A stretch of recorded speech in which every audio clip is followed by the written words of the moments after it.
Assalamualaikum warahmatullahi wabarakatuh. Waalaikumsalam warahmatullahi wabarakatuh. Alhamdulillahirabbil alamin wassalatu wassalamu ala asyrafil anbiya'i wal mursalin sayyidina wa maulana Muhammad wa ala alihi washabihi ajmain.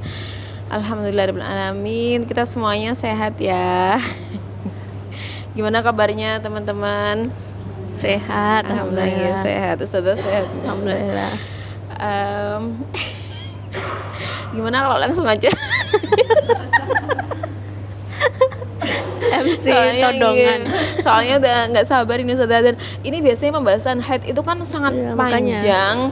Dan kenapa haid? Soalnya itu kan kehidupan kita sehari-hari. Dan kalau saya lihat, saya biasanya kalau mau ikut kelas darah itu harus bayarnya 500.000 malah per orangnya. Iya, makanya itu kita alhamdulillah di sini beruntung sekali bisa ikut kajian siang ini.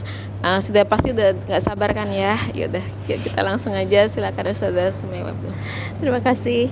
A'udzubillahi minasyaitonirrajim. Bismillahirrahmanirrahim. Assalamualaikum warahmatullahi wabarakatuh. Waalaikumsalam warahmatullahi wabarakatuh. Alhamdulillahirabbil alamin wassalatu wassalamu ala asrofil anbiya'i wal mursalin wa ala alihi wa sahbihi ajmain, amma ba'du. Terima kasih MC, ibu-ibu semuanya yang udah hadir. Insyaallah kita akan bahas bagaimana yang disampaikan ya, seputar perempuan banget gitu. Tapi disclaimer dulu sebelumnya, saya itu bukan jurusan syariah, saya itu jurusannya usuluddin. Jadinya nggak terlalu mendalami, tapi ketika pulang ke Indonesia karena tuntutan, jadi akhirnya ya harus disiapkan juga, karena memang paling banyak pertanyaan itu seputar fikih gitu ya. Insya Allah mudah-mudahan kalau waktunya sempat ya, kita akan bahas mulai dari jenis-jenis air, najasah atau najis, macam-macam najis, hadas, ya, definisi permulaan dan akhir haid, sifat darah, tempo haid, nifas dan masa nifas, istihadah, dan hal-hal seputar itu. Jadi kalau masalah toharoh itu memang panjang kali lebar. Kita coba aja ya, bismillah ya. Nanti kalau nggak waktunya kurang ini tolong diingatkan. Pertama banget kalau kita buka kitab fikih itu selalu tentang macam atau jenis air. Yang pertama istilahnya adalah air secara mutlak. Jadi kalau disebut air titik, kita nggak nanya tuh air hujan, apa air keran, apa air di dalam gelas, apa air galon, air titik ya. Jadi air secara mutlak hukumnya adalah suci, mensucikan. Jadi yang namanya air itu dia suci dirinya sendiri dan dia bisa dipakai untuk bersuci. Air secara mutlak. Nah, apakah itu air hujan, apakah itu air laut, apakah itu dari mata air gitu kan, apakah itu dari danau gitu ya, itu semuanya adalah air yang mutlak. Hukum aslinya adalah suci dan mensucikan. Kemudian yang kedua adalah air al-mustakmal atau air yang habis digunakan, sudah dipakai ya kan. Maka air mustakmal ini maksudnya adalah air yang terlepas dari anggota tubuh orang yang bersuci. Jadi kalau kita wudhu ada cipratannya gitu ya, maka seorang mukmin itu tidak bikin najis. Jadi tidak ada masalah, suci dan mensucikan. Oh sebelumnya tadi saya sampaikan ya, marojiknya apa, rujukannya apa. Rujukannya adalah kitab fikih sunnah Said Sabiq. Jadi kalau ditanya rujukannya apa, kitab sunnah Said Sabiq. Kemudian yang ketiga adalah air yang tercampur sesuatu yang suci ya. Air yang tercampur sesuatu yang suci, apakah yang biasa tercampur dengannya. Misalkan kita punya ember di halaman, kemudian yang biasa kena itu, yang biasa tercampur dengan air itu apa? Dedaunan gitu kan, lumut. Nah itu nggak ada masalah gitu, nggak mengeluarkan dia dari air secara mutlak yang maknanya suci dan mensucikan ya. Kemudian kalau misalkan nggak biasa tercampur dengannya, misalkan apa, sabun ya nggak ya kan. Nah air yang tercampur dengan benda yang suci yang ya, yang nggak biasa dengannya itu, maka tetap hukumnya suci dan mensucikan, meskipun dia tadi kena, misalkan kena sabun, kena odol ataupun kena yang lainnya. selama tidak keluar dari maknanya sebagai air yang suci, air secara mutlak. Misalkan ibu punya air satu ember, punya air satu ember, kemudian kejatuhan sabun gitu, sabun batang, terus kita ambil lagi, nggak ada masalah karena nggak keluar dari air secara mutlak. Tapi kalau kejatuhan deterjen banyak, itu berubah nggak namanya? Berubah namanya air sabun gitu. Ya kan, itu berbeda. Nah, ketika berubah itu jadi permasalahan. Atau misalkan gini, ibu punya air satu gelas atau satu baskom deh, kejatuhan tepung 1 kilo, keluar nggak dari namanya air secara mutlak? Keluar, jadi adonan. Namanya bukan air lagi, namanya adonan. Maka hukumnya bukan suci mensucikan, tapi suci tapi nggak bisa dipakai untuk bersuci. Adonannya boleh digunakan, dipakai buat ditambahin bawang sama wortel jadi bakwan. Atau punya air 1 gelas, kan boleh dipakai berwudu ya. Kejatuhan teh misalkan sama gula, atau kejatuhan kopi sama gula, keluar nggak dia dari namanya air secara mutlak? Keluar kan, jadi air teh, jadi air kopi. Ketika sudah keluar itu, maka tidak bisa disebut lagi air secara mutlak. Dia suci tapi tidak mensucikan. Oke? Jadi nggak boleh berwudu pakai air teh gitu maksudnya. Tentunya ini berarti apa? Kalau jumlah airnya sedikit, yang kecampurannya itu banyak sehingga air tersebut keluar. Kalau seandainya kita punya satu baskom di kamar mandi, kemudian cuman kejatuhan sabun batang, kita angkat pun nggak berubah dia jadi air sabun, maka tetap ya air secara mutlak, yaitu suci dan mensucikan. Jadi beda ya. Dia suci secara fisiknya, tapi bisa dipakai untuk bersuci apa enggak gitu. Nah, sekarang yang keempat adalah air mutanajis. Air yang terkena sesuatu yang najis. Kalau tadi kan terkena sesuatu yang suci, nggak ada masalah. Ya, selama keluar, kalau udah keluar berarti nggak bisa dipakai bersuci gitu aja. Nah, air yang mutanajis adalah air yang terkena najis. Menurut kitab fikih Surah Said Sabiq dikatakan itu ada 2 macam.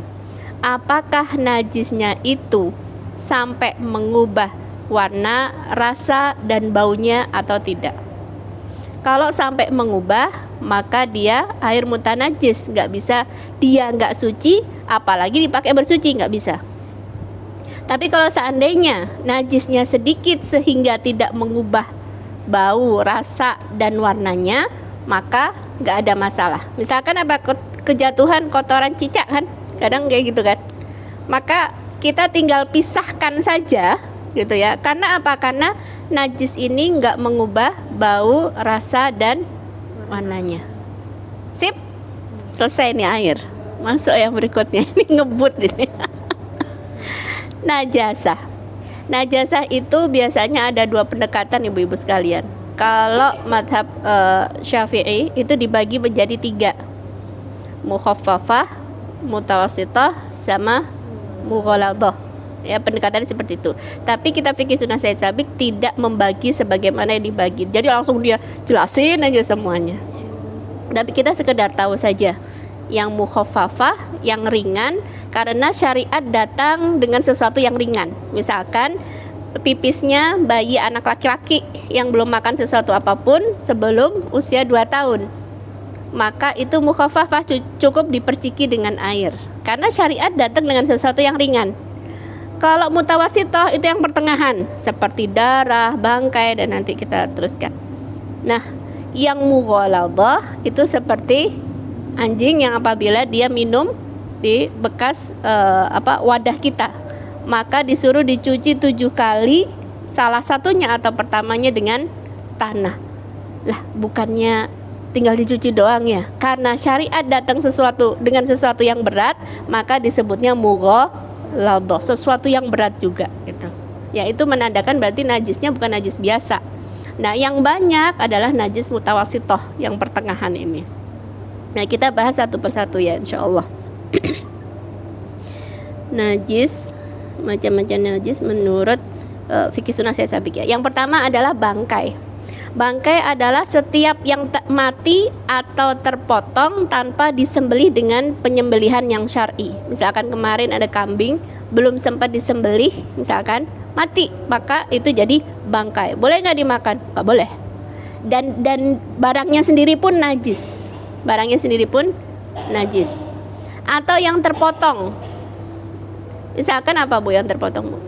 Buntut tikus, ya, atau buntut cicak, sesuatu yang terpotong, maka itu sudah bangkai, ya, kecuali sempat disembelih dengan penyembelihan yang syar'i, tinggal diteruskan kalau dia termasuk makanan yang boleh dikonsumsi.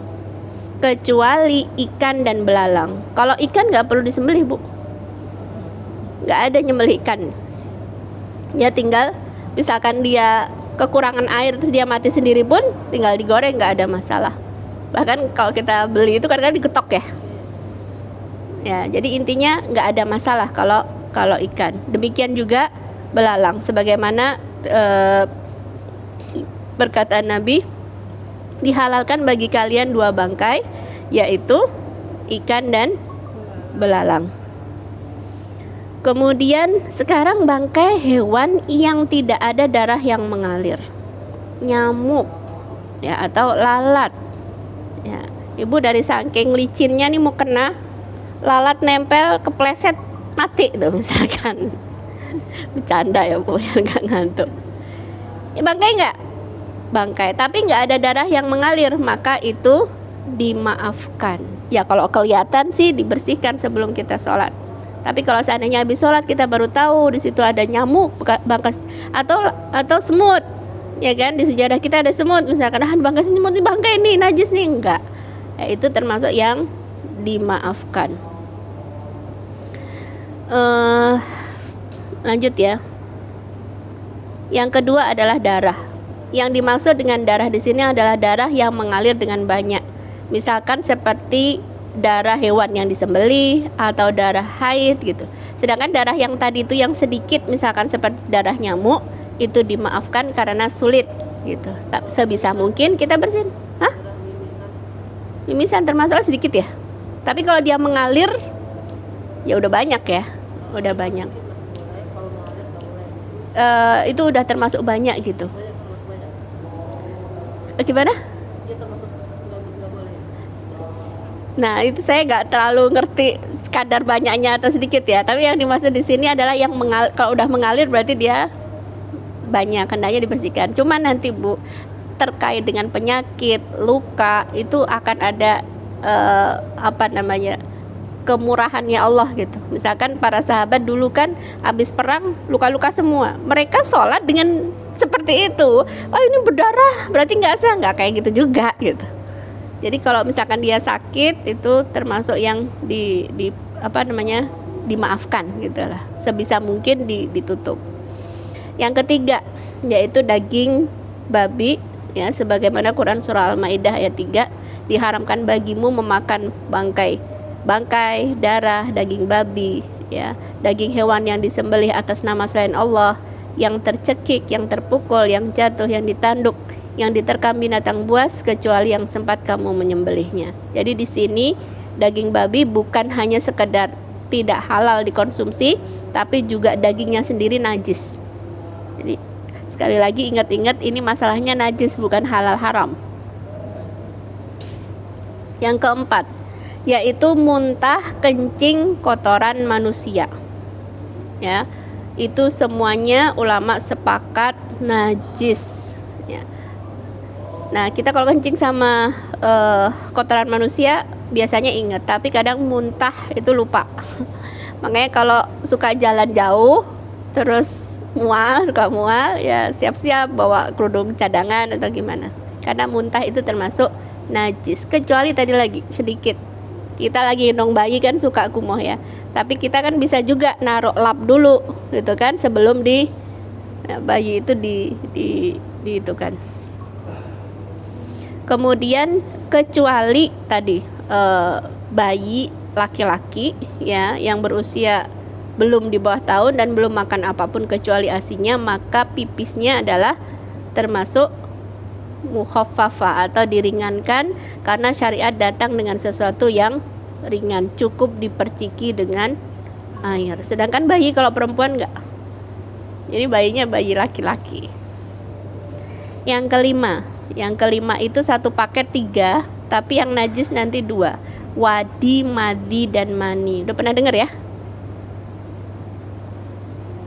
Kok mencurigakan, berdiam semua. Wadi, madhi, dan mani. Ini nanti yang dari kedokteran mungkin bisa lebih meluruskan. Kita belajar syariatnya dulu ya. Wadi adalah cairan kental putih yang keluar setelah buang air kecil. Jadi kalau kita pipis, ya kan, kemudian kita cebok, ada sesuatu yang licin keluar, nah itulah yang disebut dengan wadi. Jangan nanya saya istilah kedokterannya, nanyanya sama dokter. Intinya seperti itu. Jadi kalau nggak habis pipis apa? Namanya bukan wadi, karena istilah syar'inya seperti itu. Ketika kita cebok habis pipis itu ada yang licin, ya udah itulah yang disebut dengan wadi. Hukumnya najis. Ya, wadi keluar setelah kencing. Seseorang harus mencuci batang zakarnya dan juga buah zakarnya, namun tidak wajib mandi. Itu wadi. Yang kedua namanya madhi. Beda ya, tadi wadi, ini madhi. Madhi adalah cairan kental putih yang keluar ketika seseorang berpikir tentang jima atau saat mula abah, yaitu berhubungan suami istri. Itulah yang disebut dengan madhi. Ya, kita biasanya nyebutnya olinya begitu. Kayaknya yang bening bukan ya? Bisa bening, bisa putih Bu, bisa ini. Jadi di sini sih cairan kental putih yang keluar pada saat inda tafkiri fil jima, ketika berpikir tentang jima, atau pada saat melihat tayangan sesuatu yang terangsang gitu ya. Nah itu keluar. Nah itulah yang disebut dengan madhi. Atau juga pada saat mula abah sebelum berhubungan sama istri biasanya keluar. Itu hukumnya najis. Itu najis dan juga wajib dibersihkan apabila terkena badan ataupun pakaian. Ini tidak sama dengan mani, nanti jelasin ya. Nah, kalau seandainya madhi ini keluar terus gimana? Nah, ini juga ada pembahasannya. Ada seseorang, kalau nggak salah Ali bin Abi Thalib ya, menyuruh seseorang untuk bertanya kepada Rasulullah. Ana rajulun madza, saya adalah seorang laki-laki yang sering keluar madhi. Ini gimana nih kalau keluar terus? Ya, kemudian kata Nabi, yakfika birasyibil ma. Cukuplah kamu memercikinya dengan air. Maksudnya apa? Maksudnya sebisa kita dibersihin atau diperciki dengan air ma'al ghalabah, maksudnya lebih banyak airnya daripada si madhinya tersebut. Tapi kalau bagi kita yang nggak enak, ya udah tinggal ganti ventilator aja selesai. Gitu ya. Intinya madhi ini najis. Keluarnya kapan? Keluarnya pada saat berpikir tentang jima atau sebelum berhubungan sama istri biasanya keluar. Kalau nggak itu, namanya bukan madhi. Gitu. Nah nanti di fikih mu'asyirah, di fikih yang kontemporer itu dibahas apakah sama itu dengan keputihan. Ya, pendapat yang kontemporer mengatakan tidak sama. Itu karena keputihan itu kita keluar terus dan penyebabnya pun beda gitu ya. Penyebabnya itu karena kalau nggak salah karena jamur yang ada di sekitar vagina gitu. Nah, nanti kalau indah Syafi'i, menurut madhab Syafi'i akan dibedakan apakah jamur itu melekat di vagina ataukah dia dari dalam keluar gitu. Maaf kalau lompat-lompat sedikit ya. Seingatnya saya sampaikan. Nanti kalau bingung tinggal nanya. Jadi kalau dia dari luar, ya itu nggak ada masalah kan di luar. Tapi kalau dari dalam, karena madhab Syafi'i mengatakan setiap yang keluar dari 2 lubang, ya kalau perempuan 3, kalau laki-laki 2, kubul dan dubur, ya maka itu membatalkan wudhu. Sehingga indah Syafi'i kalaupun keputihan, tapi keputihannya dari dalam rahim, itu tetap batal wudhu. Tapi secara umum misalkan seperti saya pernah menyaksikan fatwanya Dr. Khalid Muslih, itu mengatakan bahwasanya fisiknya sendiri tidak najis dan kalau keluar tidak batal. Jadi ada pendapat yang seperti itu, terutama kalau yang keluar keputihan terus gitu. Kenapa kok keputihan rutubah bahasa Arabnya? Apakah keputihan ini sama seperti madi? Tidak, tadi dari pengertiannya bukan. Apakah sama seperti wadi? Apalagi wadi itu habis pipis gitu. Jadi bukan keduanya. Nah, yang ketiga yaitu mani, Bu. Mani itu apa? Sperma. Nah, bagi laki-laki sperma.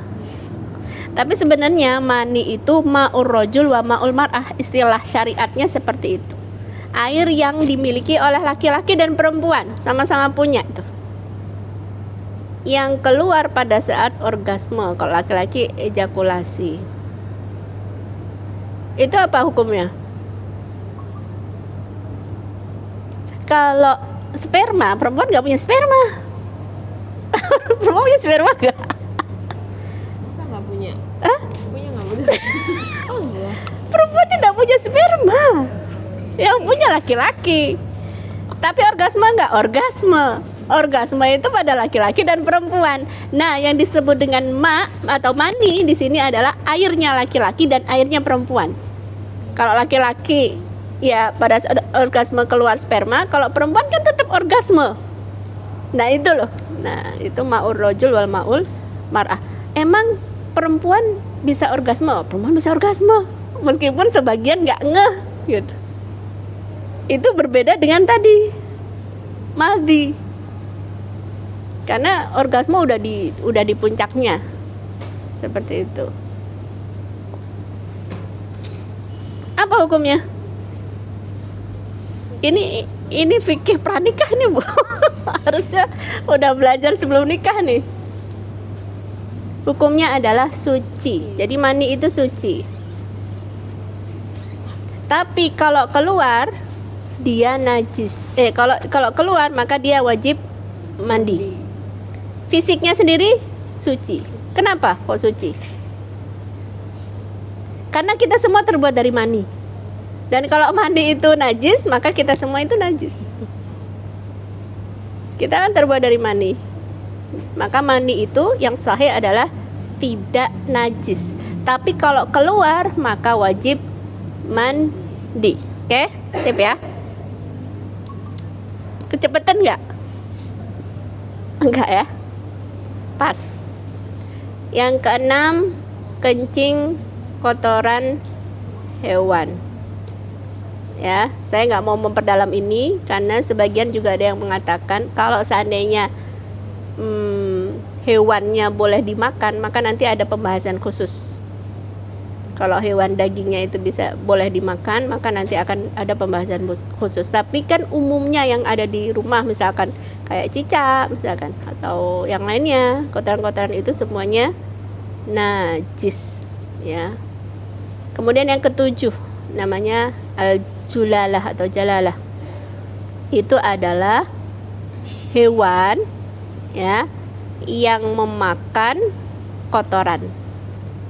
Hewan yang memakan kotoran itu najis. Emang ada hewan yang makan kotoran? Bisa saja hewan itu makan kotoran. Sehingga badannya tidak baik, dagingnya juga tidak baik. Tapi kalau seandainya sudah bisa dipisahkan, ya, maka hewan itu menjadi suci kembali. Tidak ada masalah. Itu yang disebut dengan julalah. Seperti ikan lele itu kan makan kotoran. Nggak boleh. Nggak boleh kalau makan kotoran. Cari yang pakannya yang tidak kotor. Yang bukan kotoran. Karena itu julalah. Kalau makan kotoran nggak boleh. Iya, Biasanya di ternak. Nah, makanya harus hati-hati tuh. Kalau kayak seperti kotoran hewan tadi itu kadang sekarang itu kita makan udang. Kan katanya ada kotorannya. Itu kotoran udang. Iya, kotoran. Bukan hewan makan kotoran kan? Oh enggak, yang mohon maaf ya Ustaz, yang sebelumnya itu loh, kotoran hewan. Maksudnya kita kan makan udang nih. Ada kotorannya, ya, ada masalah. Ada masalah ya. Nanti ada, apalagi hewan air itu kan. Iya, udah hewan air. Sebisa mungkin dibersihkan seperti itu. Sebisa mungkin dibersihkan. Masa kotoran kita makan gitu kan? Kan nggak cuman halalnya aja, toyibnya juga. Intinya nanti ada pembahasan seperti itu, Ibu jangan kaget gitu ya. Akan ada pendapat yang mengatakan bahwasanya hewan yang boleh kita makan itu kotorannya pun tidak apa-apa gitu. Tapi yang masyhur inda Syafi'i enggak. Ya sebagaimana aslinya kencing dan kotoran hewan sama seperti manusia, yaitu najis juga sama gitu. Oke? Lanjut ya. Yang ke-8 yaitu khamar. Menurut sebagian besar ulama, khamar itu najis. Ya. Namun yang dipilih oleh Said Sabiq di sini, rujukan buku saya, itu bahwasanya di sini adalah najis maknawi, ya, bukan tidak bolehnya diminum gitu. Tapi kalau seandainya terkena tangan ataupun pakaian itu dimaafkan. Karena kita juga seandainya disamakan yang namanya khamar sama alkohol, maka kita sulit sekali untuk mencari berbagai macam alat kebersihan yang ya nggak ada alkoholnya. Meskipun tentu yang baik adalah yang nggak ada alkoholnya, misalkan dari parfumnya ataupun yang lainnya. Lanjutin ya.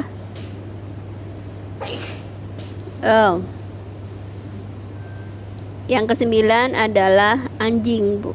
Ya, anjing tadi sudah disampaikan, inda Syafi'i dia termasuk apa? Najis mughalladhah.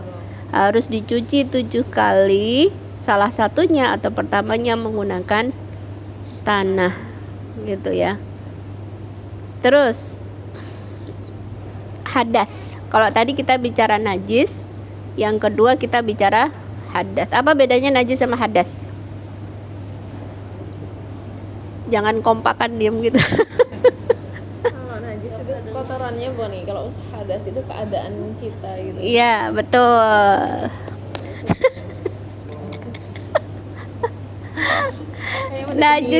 Najis itu fisiknya.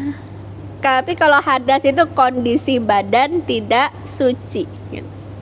Jadi kalau najis itu ada fisiknya, fisik najisnya. Tadi kencing, kotoran seperti itu. Tapi kalau hadas itu kondisi badan yang tidak suci. Nah, hadas terbagi menjadi 2, hadas kecil dan hadas besar. Hadas kecil misalkan ya seperti apa? Buang air kecil, buang air besar dan kentut. Ya, jadi hadas kecil itu yang diwajibkan wudhu. Hadas besar itu yang diwajibkan mandi. Gitu. Ya, orang habis kentut nggak perlu mandi kan? Iya.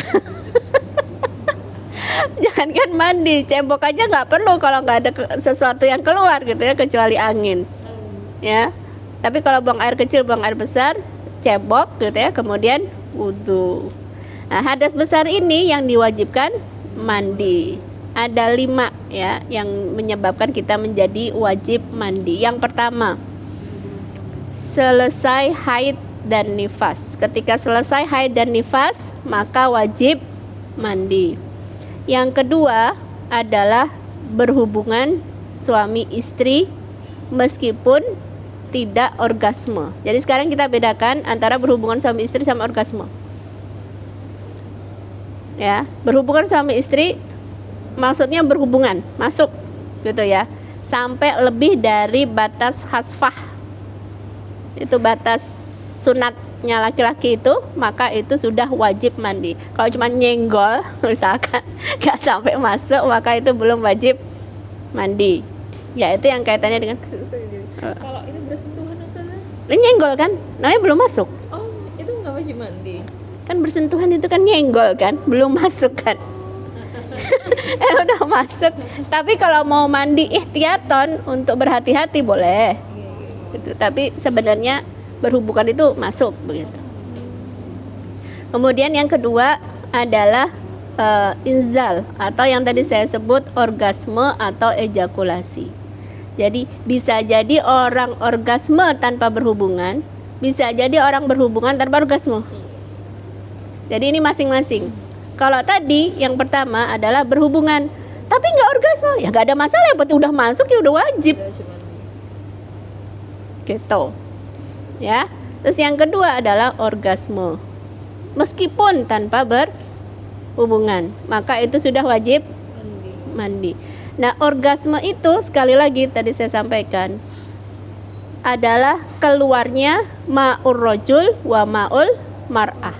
Airnya laki-laki dan airnya perempuan. Kalau airnya laki-laki gampang, sperma. Nah, tapi kalau airnya perempuan itu adalah pada saat orgasme. Baik ketika dia sadar ataupun tidur. Kalau tidur berarti mimpi basah tuh. Ya kan? Dan mimpi basah itu nggak cuma terjadi pada laki-laki.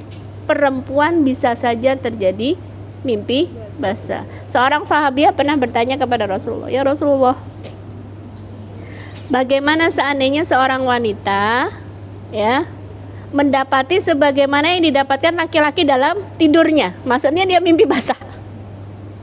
Kemudian Rasulullah jawab, "Innamal ma'u minal ma'." Sesungguhnya air itu dari air. Gak paham ya Rasulullah, air itu dari air. Gak paham ya Rasulullah, air itu dari air, sambil Rasulullah menutupi wajahnya karena malu. Mau jelasin kayak gimana? Maksudnya air dari air itu, mandi itu jadi wajib ketika kamu keluar air. Airnya wanita yaitu orgasme. Cuman bedanya laki-laki keluarnya secara memancar gitu ya. Tapi kalau perempuan itu pun juga disebut orgasme dan sudah wajib mandi. Baik dalam keadaan apa? Sadar ataupun dalam keadaan tidur. Jadi kalau seandainya ada wanita yang mimpi, dan ada betul ini kan perlu dibahas juga ya. Ada salah satu jamaah yang bertanya gitu, "Oh berarti waktu itu tuh orgasme?" Lah piye? Kamu gak belajar apa?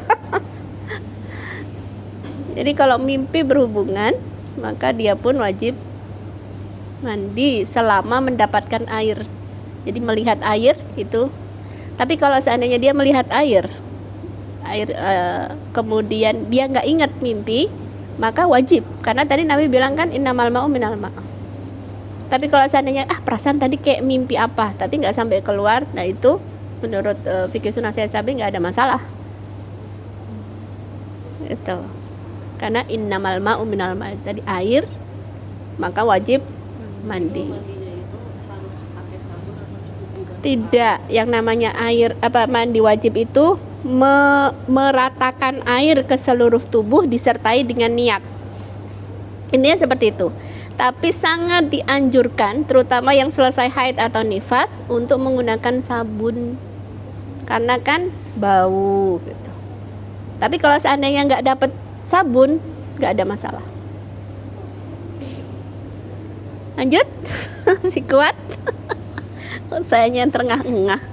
Niatnya itu sambil mengucurkan air atau sebelumnya boleh gitu? Nah, niat itu pertama dizahirkan di dalam hati, dihadirkan di dalam hati.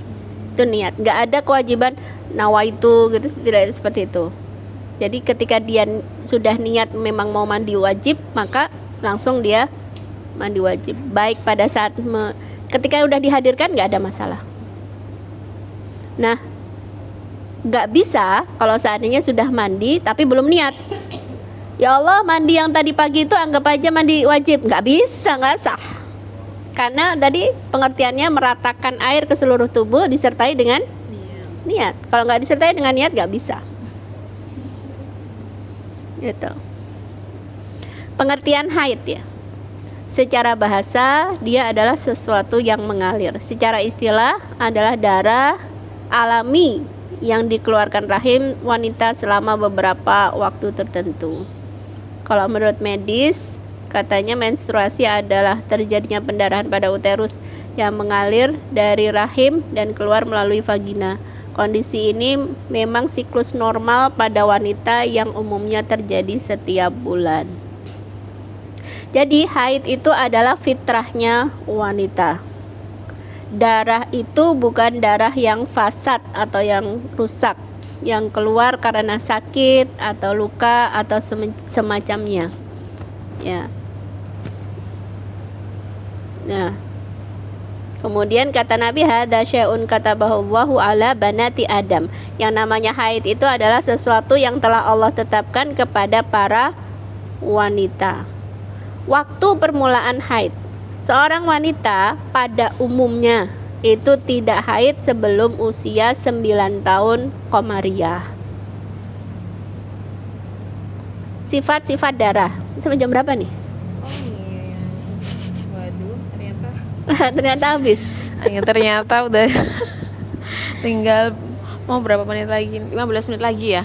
Maksudnya. Sifat-sifat darah. Yang namanya sifat itu kan berarti ciri-ciri ya. Baunya khas, baunya anyir. Ya kan? Kemudian warnanya itu kehitaman secara umum menurut dalil Nabi. Tapi sebenarnya ada 4 warna: hitam, merah, kuning, dan keruh. Jadi kalau ada yang keluar warna hijau itu bukan.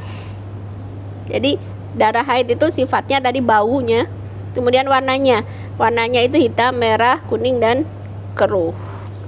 Dalam hadis dikatakan sabda Rasulullah kepada Fatimah binti Abi Hubasi, sesungguhnya darah haid adalah darah yang hitam yang memiliki bau yang khas. Jika memang darah itu keluar, hendaknya tidak mengerjakan sholat. Namun jika darah yang lain, maka berwudulah dan sholatlah. Nanti kita bahas masalah istihadah. Kalau nggak sempet ya temuan berikutnya. Apa itu Ustazah? Mau langsung pertanyaan atau gimana enaknya? Enaknya disampaikan. Enaknya disampaikan dulu ya, baik. Nanti yang ditanya yang mau disampaikan kan nggak enak. Jadi tadi sifat-sifat ya, bau, warna, kemudian agak kental. Sekarang masa atau temponya. Tidak ada masa minimal atau maksimal di dalam haid menurut kitab fikih sunnah Said Sabiq. Nanti kita jelasin menurut mazhab Syafi'i. Dan kemarin saya juga nanya, ini kebanyakan ya Syafi'i apa enggak nih gitu. Karena fikihnya kan beda. Dan kita nggak kurang kerjaan suruh pindahin mazhab gitu ya. Tinggal mendalami aja mazhab yang udah dipilih. Apabila ada kebiasaan atau masa haid yang berkesinambungan, maka itu adalah rujukan pertama. Aku biasanya haidnya 8 hari, ya udah 8 hari. Aku biasanya haidnya 10 hari, ya udah 10 hari. Jadi menurut fikih sunnah Said Sabiq nggak ada nggak ada waktu minimal atau maksimalnya. Ini ijtihadnya Said Sabiq. Maka rujukannya yang pertama adalah kebiasaan yang berkesinambungan. Itu patokan pertama. Yang kedua, misalkan nggak ada kebiasaannya, apakah dia berubah-ubah atau darah pertama kali yang dia lihat, tuh gimana gitu kan. Yang kedua adalah mempelajari atau membedakan ya antara darah haid dengan darah yang bukan haid. Dengan apa? Dengan mengenali sifat-sifatnya. Kamu bisa nggak bedain antara darah haid sama bukan? Kalau darah haid kan tadi sifatnya apa? Merah, hitam, kuning, dan keruh. Dari yang lainnya itu bisa nggak dikenali nggak? Enggak misalkan ya. Jadi yang pertama tadi patokan kebiasaan. Yang kedua adalah pengenalan kita terhadap sifat-sifat darah. Yang ketiga adalah dikembalikan kepada kebiasaan wanita pada umumnya. Pada umumnya wanita secara umum. Ya, sebagaimana dalam hadis Hamnah binti Jahsh. Ya, ketika dia itu ternyata istihadah bu, darahnya keluar terus. Bahkan satu riwayat mengatakan apa? Sampai tahunan istihadahnya itu. Ya, ketika dia mengadu kepada Rasulullah, dikatakan sama Rasulullah, itu adalah raqdatun min raqadatis syaitan. Ini adalah hentakan-hentakan atau dorongan-dorongannya syaitan. Jadi emang dia diganggu sama syaitan. Ya. Maka jalanilah haidmu selama 6 atau 7 hari menurut ilmu Allah. Kemudian mandilah. Jika kamu menganggap dirimu telah suci dan bersih, maka salatlah selama 24 malam atau 23 ya, malam atau 23 hari. Jadi di sini apa?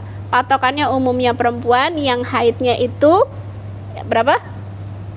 6 atau 7 hari. Sesudah itu apa? Suci selama 24 atau 23 hari. Kalau dia kayak Hamnah tadi itu, haidnya itu keluar darahnya sampai tahunan, ya kayak gitu terus. 6 sampai 7 hari haidnya, kemudian seperti itu. Ya. Jadi patokannya menurut pendekatan fikih sunnah Said Sabiq, yang pertama kebiasaan yang berkesinambungan, yang kedua pengenalan kita terhadap darah kalau kita bisa membedakan warna dan sifatnya. Kemudian yang ketiga adalah kebiasaan patokan umumnya perempuan. Sekarang kita bahas dari madhab Syafi'i. Menurut madhab Syafi'i sedikitnya ya adalah sehari semalam, itu maksimal sehari semalam keluarnya. Paling sedikitnya sebenarnya 1 tetes gitu ya. Kalau sehari semalam udah cukup jadi haid gitu. Kemudian mayoritas wanita itu 6 sampai 7 hari. Paling panjang 15 hari. Nah, kalau madhab Syafi'i disebut nih paling banyak berapa? 15. Bagi orang yang bingung banget, ikut yang ini aja gampang. Misalkan dia berubah-ubah terus. Ya kan ada yang begitu. Ya. Jadi paling panjang 15 hari, jarak minimal suci antara haid pertama dengan haid yang kedua adalah 15 hari. Kalau ini udah dipahami ya? Udah ya? Nah, kemudian ya tidak ada jarak maksimal suci. Jadi kalau suci bisa 6 bulan, nggak ada masalah. Ya. Apabila haid terus lebih dari 15 hari, maka tidak dianggap haid, dianggapnya istihadah. Jadi hari-hari pertama sampai hari ke-15. Hari ke-16 istihadah titik. Tapi warnanya kayak nggak ngurus sifat-sifat warna atau bener. Pokoknya 15 maksimal. Dari hari ke-16 paling cepat haid lagi adalah 15 hari lagi. Seperti itu. Kesimpulan. Jadi kalau pendekatannya fikih sunnah syariat sabik, kalau memiliki kebiasaan yang berkesinambungan, maka patokannya adalah kebiasaannya tersebut. Yang kedua, kalau nggak memiliki kebiasaan yang berkesinambungan, maka patokannya adalah pengenalan terhadap darah. Kemudian yang ketiga, kalau nggak dua-duanya nggak dipakai, nggak bisa dipakai, maka patokannya umumnya perempuan sebagaimana tadi hadis yang sudah disebutkan. Nah, tips ketika mau berhenti haid, ya kan, gimana caranya biar kita tidak ragu-ragu ya. Biasanya kan seringnya ragu-ragu. Milikilah kalender khusus, gitu ya. Kalau saya nggak cuma itu, kadang-kadang terutama kalau puasa tuh, itu ngomong di grup tuh, supaya anak saya ngingetin juga, Umi punya utang puasa 8 nak. Kalau Umi mati belum bayar, gitu kan, maka kamu bayarin ya. Siap Mi, katanya. Udah. Jadinya saya sambil nyoretin tuh di grup tuh, biar anak-anak saya, itu kan utang kepada Allah ya, kan nggak mungkin orang mati baru ngasih tahu. Gitu. Jadi milikilah kalender khusus, catat waktu haid dan sucinya. Sebagaimana tadi nasihat Rasulullah, perhatikan malam dan siangnya, gitu tadi hadisnya. Kalau perhatikan malam dan siangnya berarti kita suruh punya kalender. Biasanya kalau tanggal segini udah mulai haid, tapi jangan biasanya miliki kalender khusus. Kemudian perhatikan sifat-sifat darah. Kita mulai kenalin sifat-sifat darah tadi dari warna, bau gitu ya. Kemudian yang ketiga, gunakan kapas putih atau tisu sebelum kita mau mandi. Ya. Jangan tisu yang gambar Doraemon, nggak kelihatan.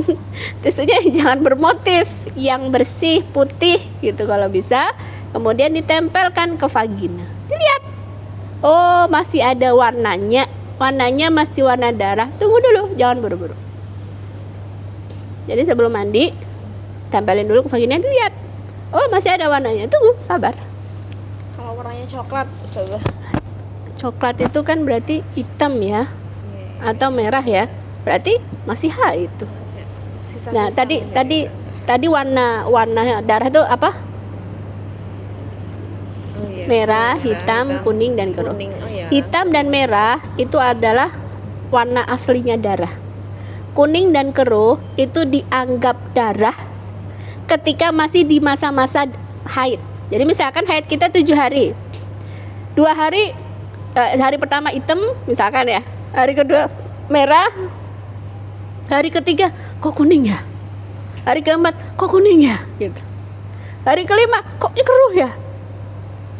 Padahal kita biasanya 7 hari. Terus besoknya merah lagi. Nah ini 2 hari itu kemarin gimana? Nggak ada masalah. Kalau di hari-hari haid, kuning dan keruh itu masih dianggap darah haid. Tapi kalau kita sudah mandi, sudah memastikan jangan mandi sebelum bersih. Makanya dicek. Kenapa dicek? Ada seorang sahabiah, dia bingung juga nih sama darahnya. Ini udah wajib mandi apa belum? Terus akhirnya dia mengutus orang. Ada kotak, di dalam kotaknya itu ada tisu. Bukan tisu deng, kapas ya. Zaman dulu gak ada tisu. Kapas yang putih bersih dan masih ada garis. Nanya sama Aisyah kayak gini, nih mandi apa enggak nih? Kata Aisyah apa? Tunggu dulu sampai betul-betul putih. Jadi zaman sekarang cukup dengan tisu, tapi jangan tisu yang motif. Cek. Apakah setiap saat suruh ngecek? Enggak juga. Ya kira-kira lah, kira-kira. Ya. Kemudian apabila sudah suci, sudah mandi, apapun yang keluar sesudah itu diabaikan. Ya, diabaikan ketika sudah yakin tadi itu bersih, ya udah. Nah, apabila telah suci di waktu sholat, maka dia dijamak. Misalkan begini Bu, misalkan kita selesai di waktu zuhur, ya kan? Kita sucinya di waktu zuhur, mandinya di waktu zuhur jam 2 misalkan kayak gitu, maka kita cukup sholat zuhur karena masih jam 2. Tapi kalau seandainya kita mandinya, sucinya di sholat asar jam 4 misalkan kayak gitu, maka kita sholat apa? Sholat zuhur dan asar. Udah. Misalkan orang sucinya di waktu maghrib, maghrib jam berapa sih? Jam 6 jam 6:15. Jam 6:15, ya kan? Jam 6:20 kita cek udah bersih, pokoknya mandi. Maka kita cukup sholat maghrib. Tapi kalau kita bersihnya, kan habis bersih kan sebenarnya harus langsung mandi ya. Misalkan kita bersihnya jam 8, ya kan udah isya tuh. Mandi kita, sholatnya sholat apa? Maghrib dan isya. Kenapa diijtihadkan begini atau difatwakan begini? Sama seperti kalau kita musafir itu kan bisa di rukhsah kan, bisa digabung. Jadi kalau sucinya di asar, maka sholatnya zuhur dan asar. Kalau sucinya di isya, maka sholatnya maghrib dan isya. Dah, itu tipsnya. Kalau subuh nggak ada temannya? Nggak ada temannya, subuh ya subuh aja. Nggak boleh dijamak kan. Ini sebenarnya ada nifas, ada istihadah. Gimana nih? Berapa menit lagi? Habis? Udah jam 1 ya?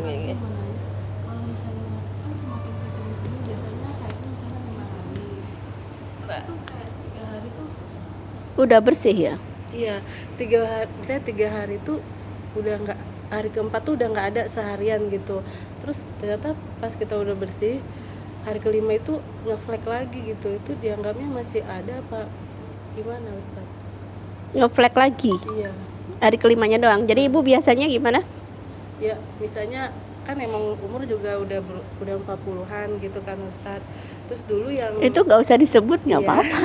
Maksudnya tuh beda, sekarang headnya itu sama waktu dulu tuh emang dulu panjang ya Bu? Dulu lebih lama, 7 gitu, 8 gitu. Sekarang tuh kayak banyak langsung, tapi cuman kayak 3 hari aja gitu.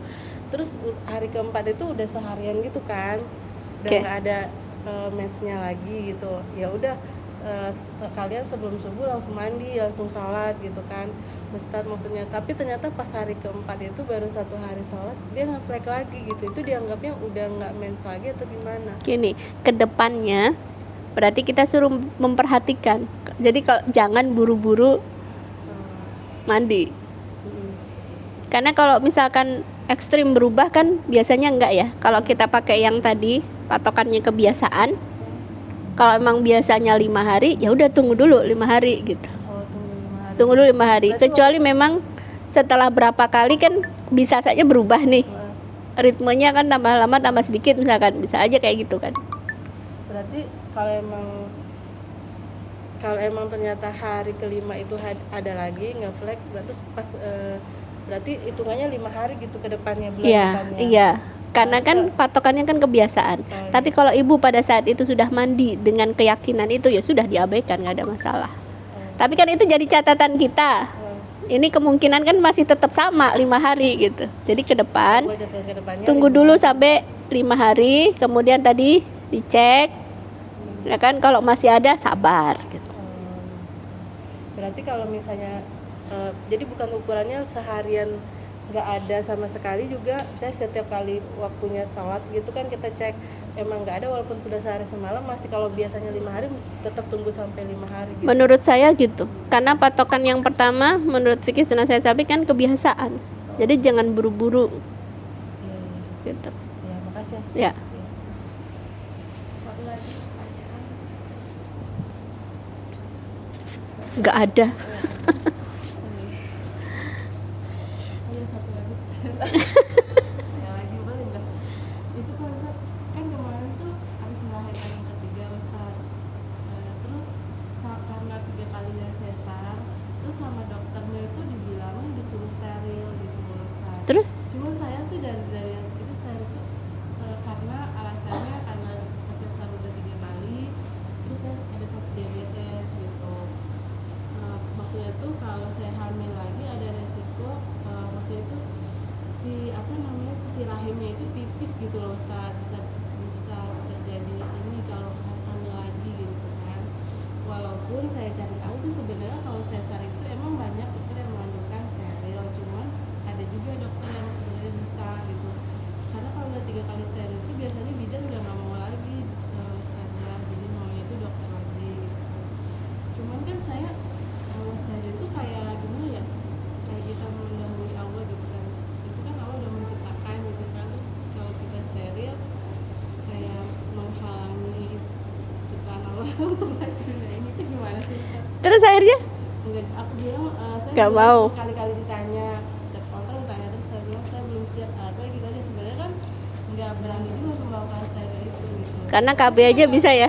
Kalau ya akhirnya tuh karena didesak terus akhirnya aku KB gitu. Walaupun sebenarnya di Islam juga KB sebenarnya harusnya Tidak KB dianjurkan. ya itu aja kan, maksudnya KB yang alami itu misalnya ya anaknya katanya ini karena berkali-kali gitu di desak itu saya juga agak susah juga menjawab. Ya kalau ada maslahat akan membahayakan ibu ataupun anak kayaknya nggak ada masalah sih sebenarnya. Nggak apa-apa gitu. Iya, tapi pilihan itu kayaknya udah pilihan tepat. Karena kan kita menjaga dari luar pun insya Allah masih bisa kan, nggak harus diikat atau dipotong. Enggak, kalau dipotong itu yang steril itu kan. Oh, Yang diikat atau dipotong itu kan steril. Akhirnya saya bilang nggak siap aja gitu, karena sebenarnya nggak mau sih di steril. Karena saya pikir saya nggak tahu ke depannya gimana kalau Ya. seperti itu. Kalau sebenarnya kalaupun kita nggak selamat atau gimana, emang udah ditakdirkan itu sih. nggak boleh gitu Bu. Anjurannya dokter harus diikuti juga. Kan dia yang lebih ngerti. Gitu, misalnya kita Kalau demi maslahat, demi kesehatan nggak ada masalah lah. Demi kebaikannya ibu, demi kebaikannya anak nggak ada masalah. Anjurannya dokter perlu diperhatikan. Tapi kalau itu pilihannya nggak membahayakan, ya nggak ada masalah juga kan pilihannya itu. Alhamdulillah kayaknya udah itu lagi banyak Heeh. sudah geng. Tadi udah doa. Ya kalau mau dilanjutkan besok nifas berarti Bu. Ya. Kayaknya yang penting itu nifas sama Iya, satu- istihadah. Iya, satu nifas sama istihadah. Ya. Malah katanya Bu Emi itu maunya toharoh sama sholat loh. Bu, baca banget loh.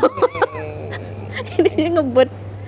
Ya udah ya, Allah alam bisawab, mudah-mudahan bermanfaat yang kita pelajari hari ini. Yang benar datangnya dari Allah, yang salah datangnya dari saya. Doa apa? Tadi udah doa di awal sih sebenarnya. Saya kembalikan ke MC untuk menutup kafaratul. Amin. Telah sampailah di penghujung pengajian ini. Mudah-mudahan ilmu yang kita dapat hari ini bermanfaat untuk diri kita, untuk anak-anak kita mungkin ya, dan untuk orang terdekat kita dan semuanya. Aku Amit Thorik. Wassalamualaikum warahmatullahi wabarakatuh. Waalaikumsalam. Doa kafaratul majelis dulu gimana? Subhanakallahumma bihamdika asyhadu an la ilaha illa anta astaghfiruka wa atubu ilaik. Amin amin amin.